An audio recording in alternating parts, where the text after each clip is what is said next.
That's what we suspect. Okay, we'll call this meeting to order at 5:03. So, any additions to the agenda by admin? No.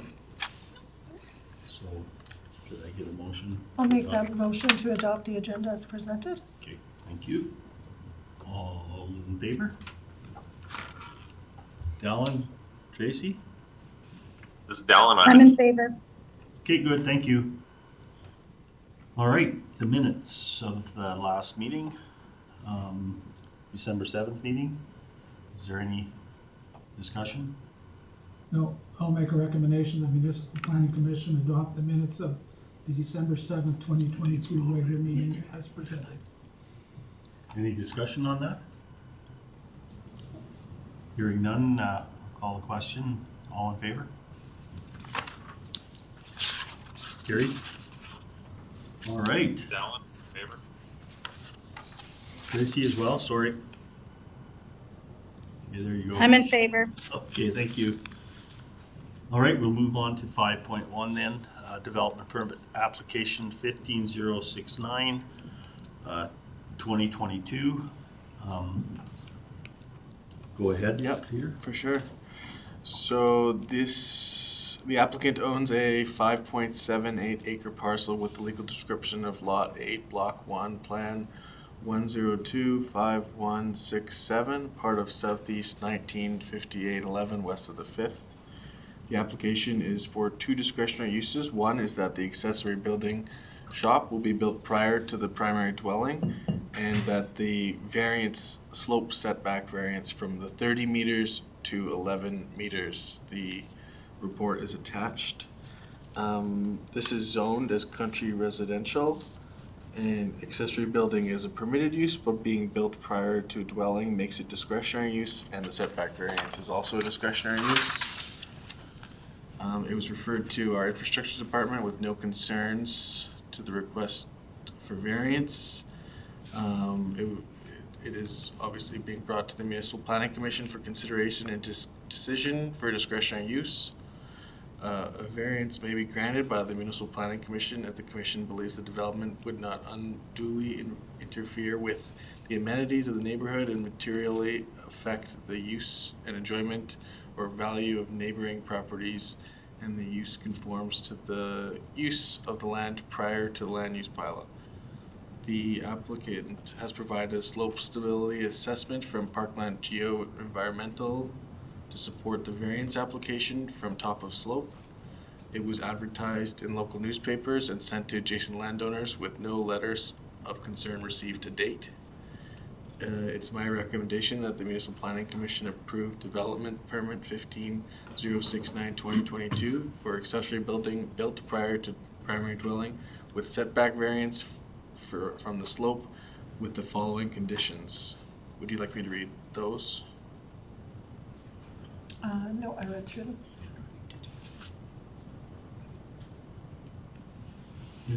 Anybody want Peter to read those conditions?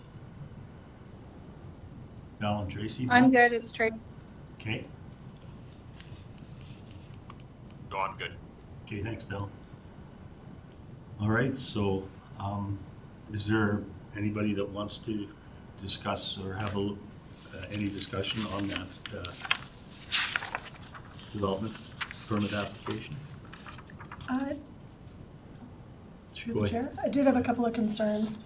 Particularly, the concerns that I had were just wondering about how the information would continue to stay with the property from the geotechnical report, in case, for example, a future owner wanted to put a pond in or something like that. And if they did, and they went ahead and put a pond in or put something in against the recommendation of the geotechnical report, then would Woodlands County have any, are we absolved from any liability, I guess, with the land sloughing and so on like that, if we wouldn't have to be in a position to do any reclamation on that? Well, Sorry, I didn't articulate that quite as well as I should have, but. no. Well, if they were going to put a pond on the property, they would have to make application for development permit. and we in turn review the land file. So we would, at that point, look, yeah, there's a Perfect. geotechnical report here, you gotta be so far back. And that would be for any development on the property outside of the shop.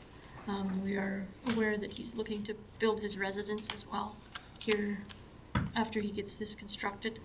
And same thing, he's gonna have to have this geotechnical report. And then we can also have him, once he's completed everything, a letter report from the geotechnical firm to ensure that he's met Perfect. what it outlined. Okay, and, I'm sorry. Tracy has her hand up, once you're done. I was gonna say, I just have one more part of that to add.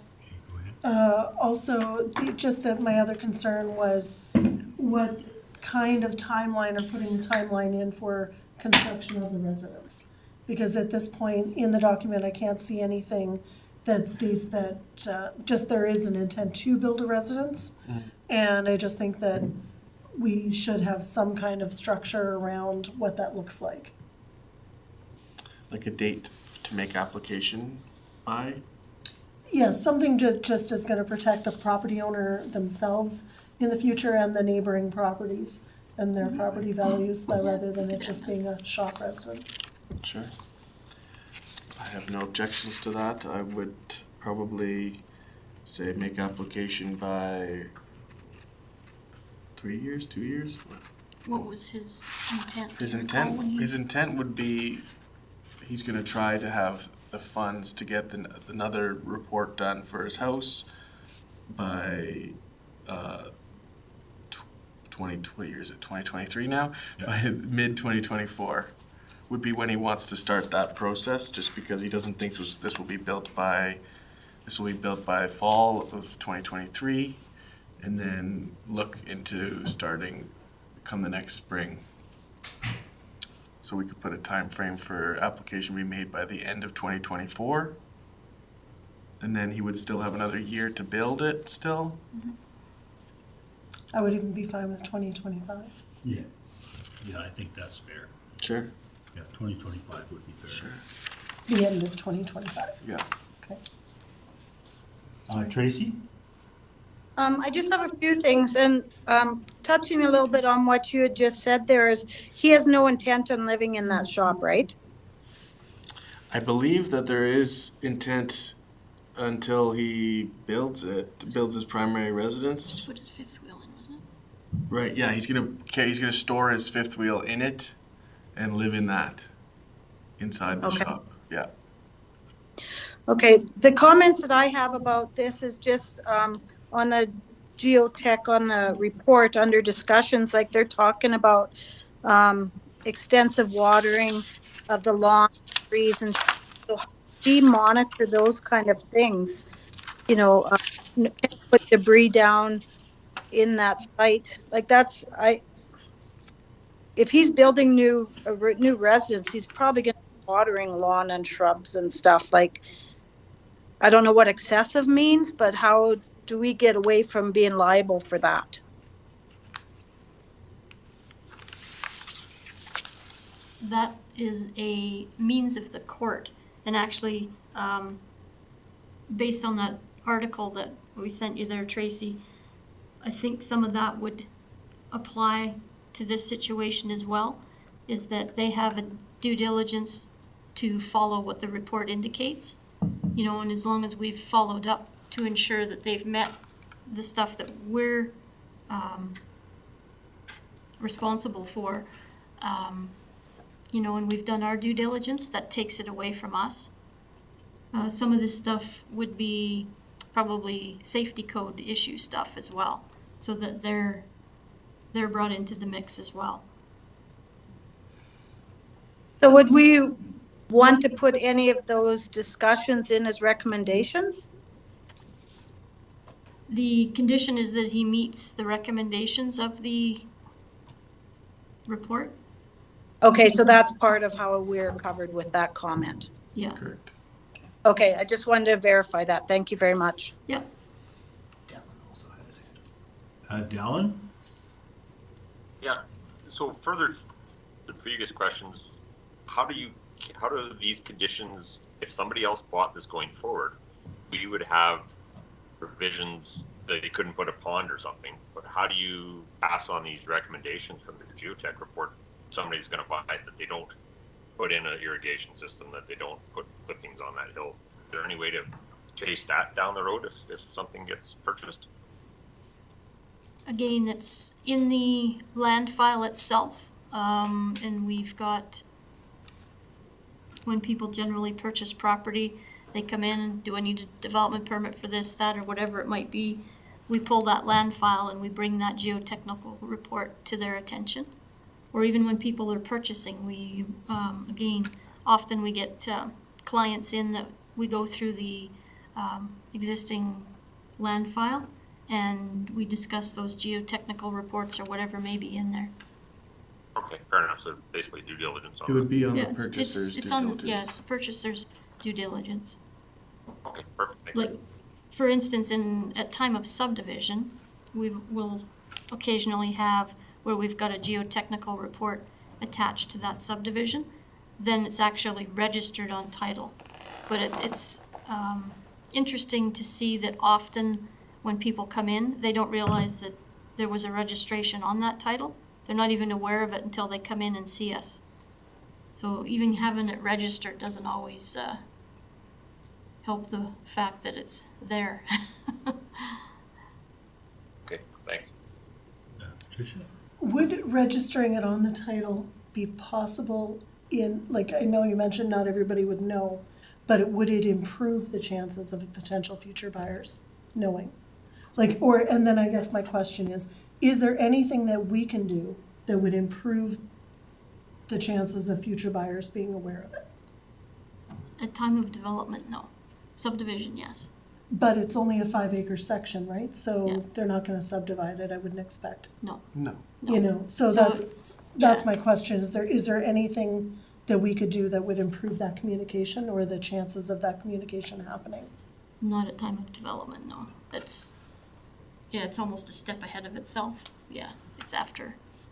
It's already too late by then. Yeah. We probably should have done this at the time of the subdivision. Yeah. Okay, I And understand. actually, in some instances, on some of these lots, there are geotechnical reports further around the bend in this particular subdivision where it's actually, yeah, there is registered caveat to it. But this lot, there was a building site far enough back from the required 30-meter setback from that area. What is the financial implication of registering this against the title? Again, I don't know how we would register it though, Oh, I see. because it would be a restrictive covenant. Mhm. Yeah, Which we do at time which of we do at subdivision. time of subdivision. So there isn't a mechanism to do it No, after? no, Okay, after the that's- fact, yeah. Sorry, that's what I was Yeah, trying sorry. to flush out. I'm like, Yeah. Okay, any more discussion on that?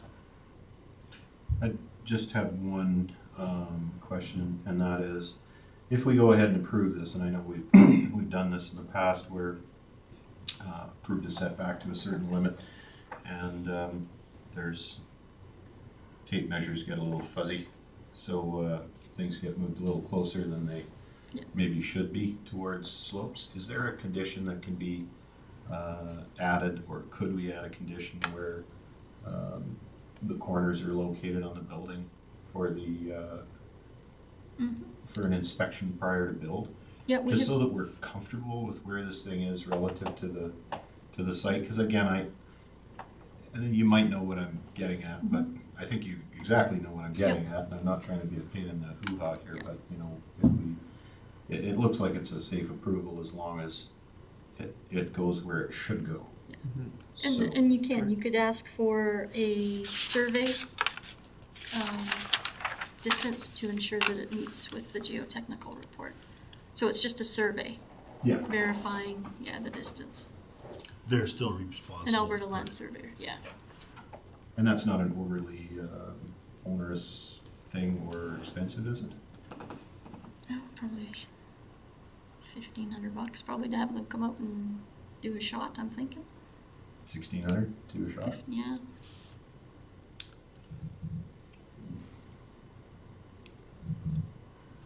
I will say that there was a previous geotechnical report done that was done in like 2016, obviously, and he was diligent and sick because it was 13 meters originally. He wanted it to be 11, and so I obviously understood this, and we made him go back still and redo the whole report or update it to what he wanted because the 13 meters wasn't the distance he wanted. So he actually got it to 11, but he's only going to put it 12. Is what he told me. Yeah. Is the 12 pinned in any way in the geotechnical? Is there any indicators of where that 12 is? There's existing piles that have already been put in, and From they the were too previous close. landowner. They were within the 13, Oh, so he applied for now 11 when they're 12.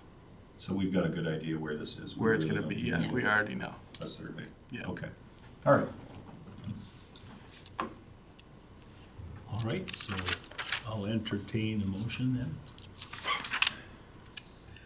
I'll make the motion to accept, actually. Sorry, let me look this up. On the wrong page.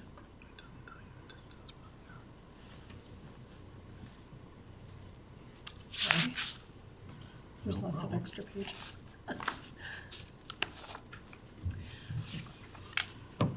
Okay, I'll make the motion to accept development permit application 15-069, 2022, with the conditions as attached, and the conditions, there was three change conditions, is it, that we added? I was just aware of the one being added for the application we made by the end of 2025. Okay, my apologies then, yes, for the application to be, for the residence to be made and submitted by the end of 2025. Any more discussion on that motion? You're recommending approval of both variances? Oh, great question. Should we be specific in including that? That being the setback variance and Setback then the variance and built prior to built primary prior to dwelling. primary dwelling. Yes. Yes, so it would be, do we have to make two separate motions for those? Or can one motion encompass both? One motion can encompass both. Okay, so yes, for both. The variance for the accessory building built prior to the primary dwelling and for the slope setback variance from 30 meters to 11 meters, as per the geotechnical report provided. Okay. Thank you. Any more discussion on that? If not, I'll call the question. All in favor? Tracy, I'm in favor. Yeah, Dallin, I'm in favor. Okay, motion's carried. All right, let's go to development permit application 15070-2022. Go ahead. Yep. So this parcel consists of 21.84 acres on the legal description of part southwest 275912 west of the 5th. The application is for a permitted use accessory building in flood hazard. The application is for an accessory building, full shed with doors to store agricultural equipment in the floodway. The application is a permitted use for the proposed accessory building. It is the second on the property, and it is located fully in the 1 in 100 year floodway as identified in the flood hazard area. This is zoned agriculture 1, and obviously an accessory building is a permitted use. The application is for an accessory building in flood prone lands, and the development officer under section 21(1)(f) can refer to the Municipal Planning Commission at the development officer's discretion. Any application for a development permit which the development officer feels should be decided upon by the Municipal Planning Commission.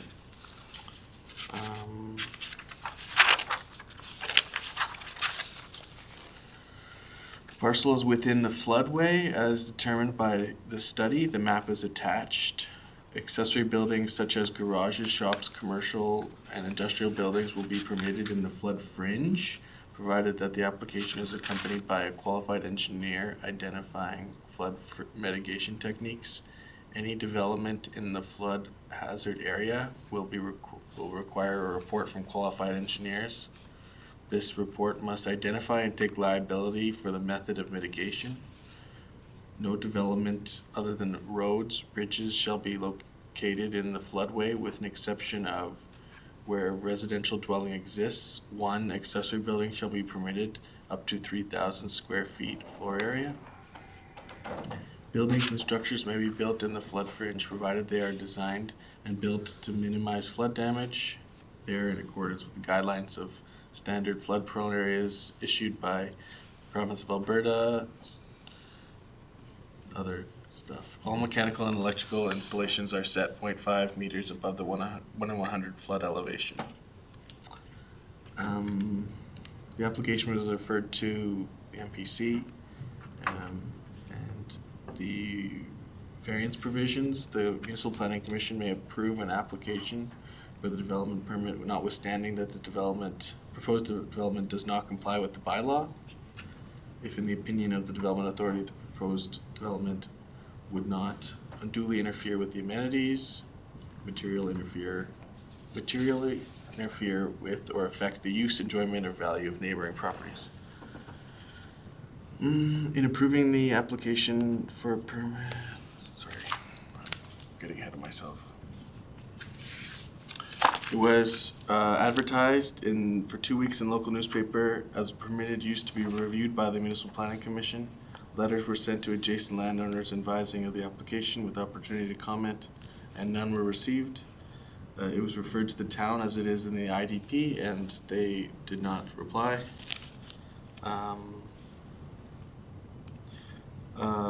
I, the development officer, pursuant to subsection 21F, defer the decision to the Municipal Planning Commission for Development Permit 15-070-2022 for accessory building in the floodway.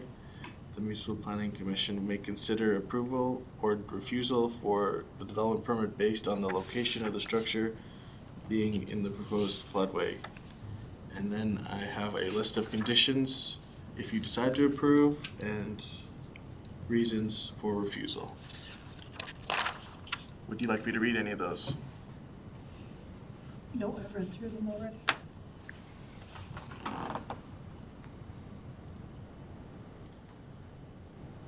Has he got an engineer's report then? Not at this time. It was a condition of approval that it would be done, but he has not done it prior to construction. So according to our bylaw, he has to have an engineer's report? Yes. It would be required to comply with our development permit approval, yes, And the land use plan. and the land use plan.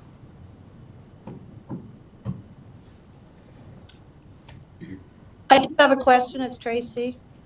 Go ahead, Tracy.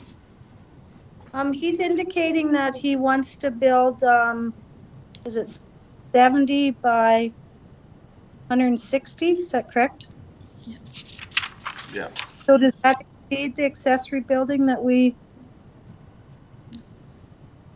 Not under the country residential district, there is no limitation.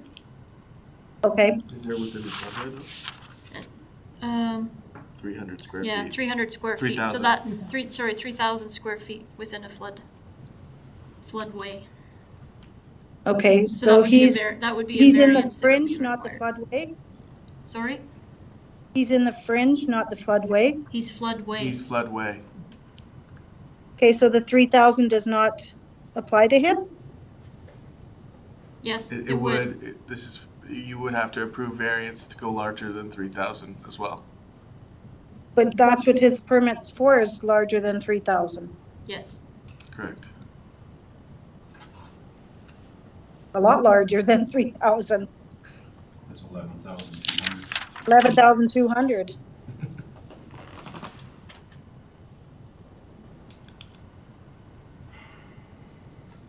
Peter? Bruce, go ahead. No, actually, I think you Oh. want to. Okay.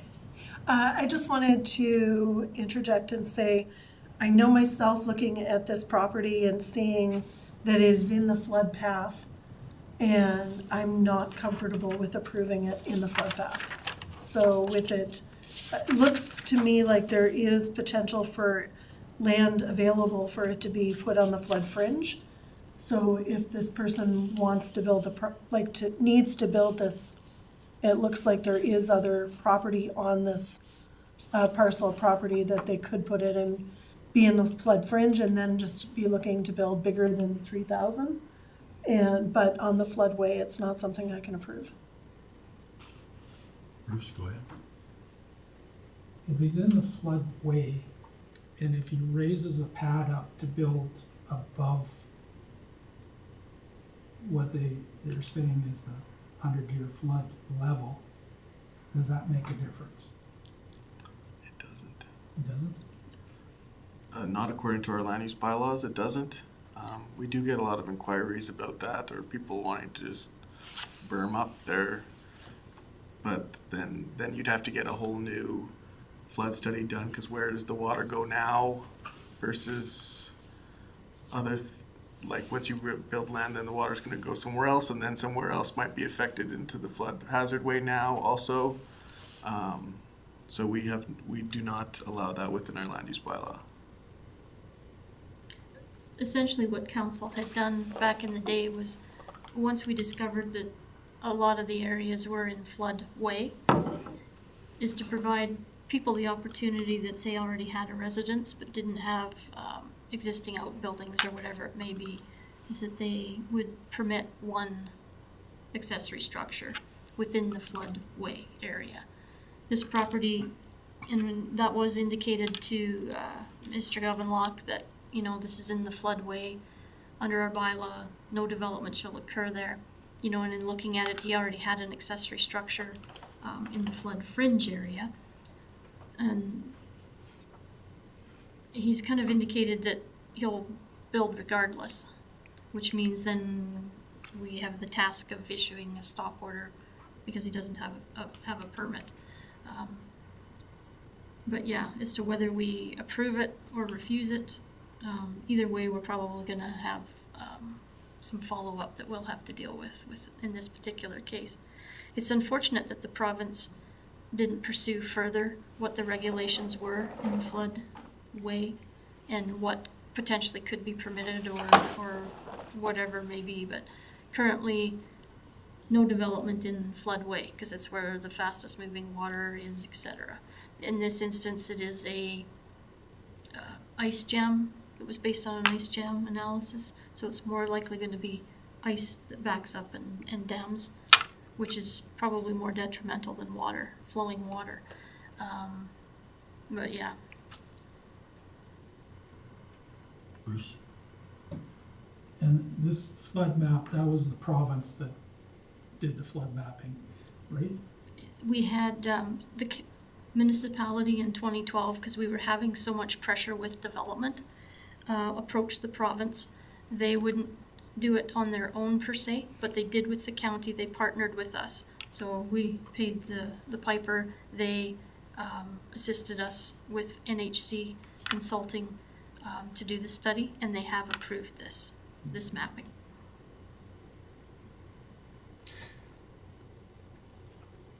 So we have, through the chair, we have good information here that was paid for by the county that gives you the indication that the most at-risk portion of the property is going to be right where it's built.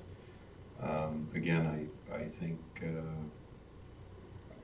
incentivizing this is the wrong direction to go as a municipality, especially if that's where we were thinking as far back as 13 is where are the risky areas to build, and we can actually map that out now and show people that this is the risky area to build. So in the interest of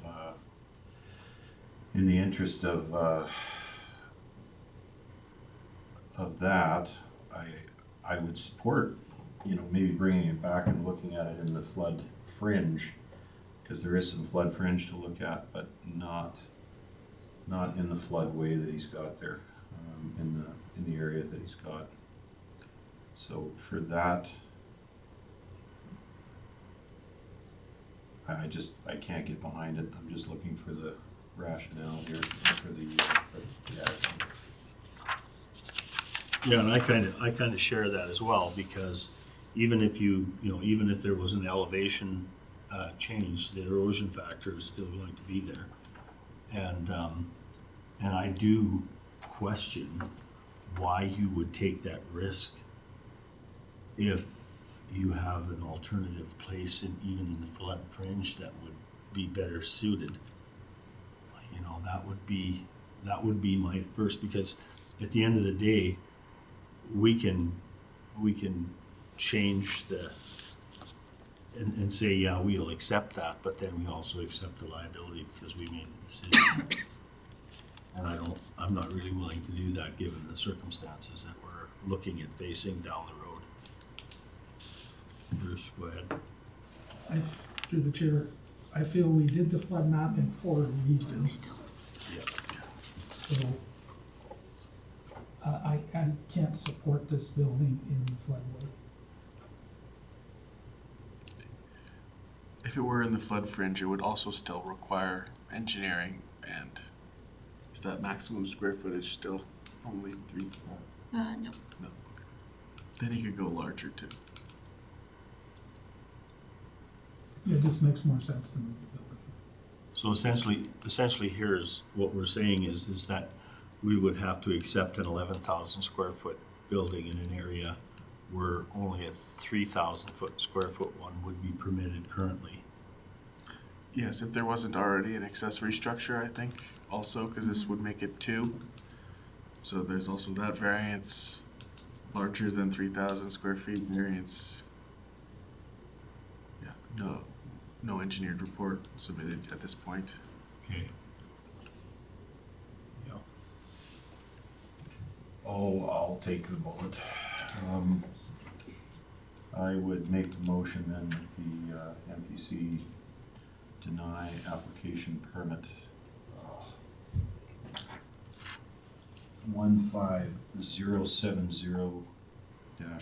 15070-2022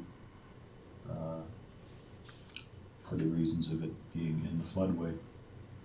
And we can also use Mr. McKay's. He's got sections under the rationale for recommendation under flood prone lands. Under, you mean refusal? Yes. I think, did you say recommendation? Oh, no, well, yeah. Yes, my refusal. Yours is a recommendation to refuse under that, Yes, okay. that guideline, that's what Right. I'm saying, is the Yes, okay. recommendation is to refuse. Is that a mighty enough motion for you? Probably, eh? So let's just say we'll make the recommendation to deny the application 15-070-2022 under section 65 flood prone lands. It's too much. That should be clear enough. Fair? Yep. Okay, is there any more discussion on that? Should I provide the list of reasons that to him as well for the reasons of refusal? Is that what I'm doing? Okay. Yes. Yes, please. Okay.